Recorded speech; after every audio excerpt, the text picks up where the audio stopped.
We have a right to free speech. And we say that so casually. Why? Why do we have and need the right to free speech? So we can cheer for those Cowboys? Hey, you see that football game the other day? That's part of it. It was really a rhetorical question.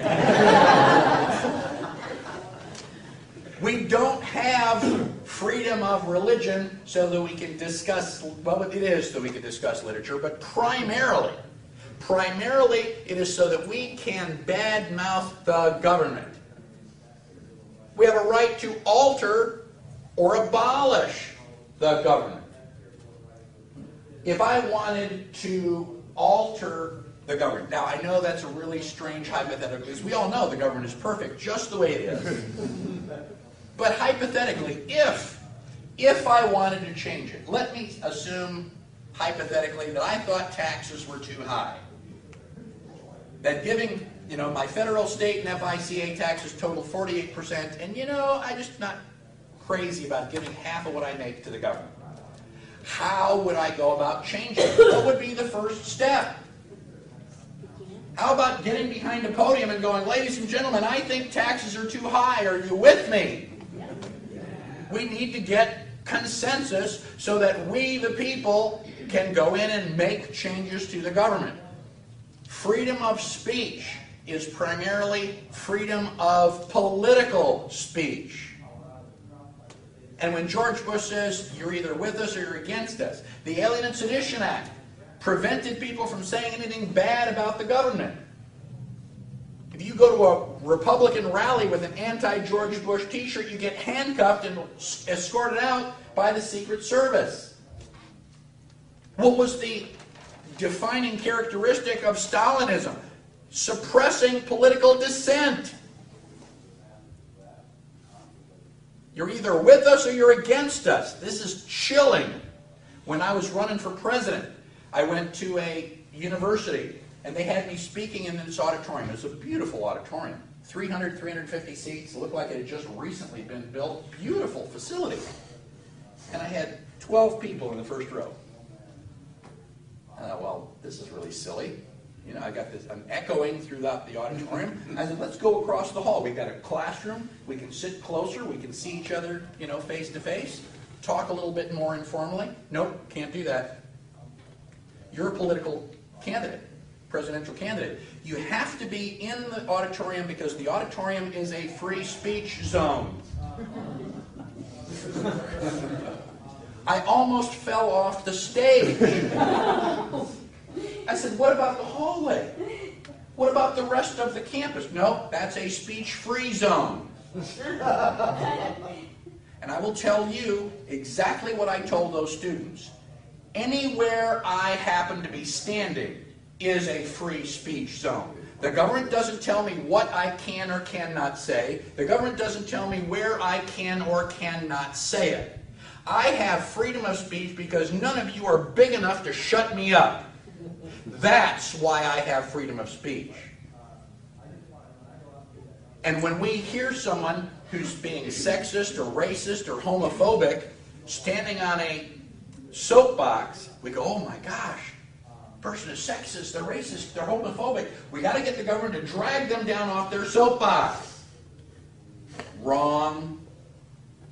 If you violate or allow the government to violate somebody else's freedom of speech, what does that mean about your speech? You got to get a permit. Privilege, not a right. It's a privilege. And after I heard that free speech zone was kind of that phrase, I was listening, I heard something on TV and I turned, and at the Democratic Convention in Boston that year, they had a free speech zone 2 miles away from the convention. It was a chain link fence surrounded by razor wire. Does that sound like a free speech zone to you? Oh, look, Mom, Auschwitz, another free speech zone. And they wanted me to go to the Republican convention. They had a rally out in Central Park. I said, okay. And they're going to have a bunch of people there. Okay, yeah, I kind of figured that. Well, we don't know if you want to go or not. Why? Well, because the Libertarian Party in New York City didn't get a permit. I went, so? So well, we thought you might be worried about getting arrested. I'm willing to lay down my life, liberty or death, and you think I'm worried about a silly permit?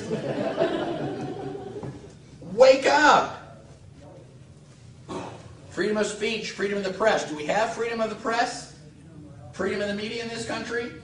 With every, ABC, NBC, I mean, they're like rubber stamped. They look like little robotic dolls telling you exactly the same story. If the only place you get your news is from television, you are living under a rock. We have a right to peaceably assemble. You don't need permits. And you also, and this is important, have a right to petition the government for a redress of grievances. What does that mean in 2007? It means that you can file a lawsuit against the government. Philosophically, does the government have a right to violate your rights? No, it's a non sequitur. So, if they do, hypothetically, the government accidentally steps on your political toes, then what? Well, then you can file a lawsuit against the government and presumably win. Of course, in our court systems today, the government claims to have sovereign immunity. You can't file a lawsuit against us because we're sovereign. No, we are sovereign. You have privileges. And I ought to throw you in jail just for asserting the idea that you had sovereign immunity. This is Illinois. Has anybody here heard of the Second Amendment? Or have they just like completely ignored it back?